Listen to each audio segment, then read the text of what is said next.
সর্বভারতীয় ডাক্তারির প্রবেশিকা পরীক্ষা নিট আর সেই পরীক্ষায় ফল ঘোষণার পর এনটিএ চূড়ান্ত ব্যর্থতা এটাই সামনে উঠে আসছে। তো প্রত্যেক ছাত্রছাত্রী, শিক্ষক সংগঠন এবং চিকিৎসক সংগঠনের তরফ থেকে একটাই দাবি, আপাতত ভর্তি এবং কাউন্সেলিং স্থগিত রাখা হোক। কারণ যদি বিশ্লেষণ করা যায় 2020 সালে যেখানে একজন 21-এ 3, 22-এ 1 এবং 23-এ ফের 2, সেখানে এবছর 67 জন একসাথে কি করে মেধা তালিকায় প্রথম এসেছে সে নিয়ে একটা চূড়ান্ত ত্রুটি বা বলতে পারো ডাউট রয়ে গেছে।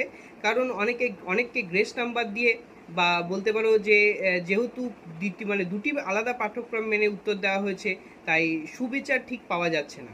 তো সেক্ষেত্রে বলতে পারো যে ইউনাইটেড ডক্টরস ফার্ম অ্যাসোসিয়েশন 4টি বিষয়ে অবিলম্বে কার্যকর করার দাবি তুলেছে। সেখানে কলেজগুলিতে কাউন্সেলিং এবং ভর্তি বন্ধ রাখা হোক এবং সিবিআইকে দায়িত্ব দেওয়া হোক, এবং অলরেডি যদি এনটিএ এর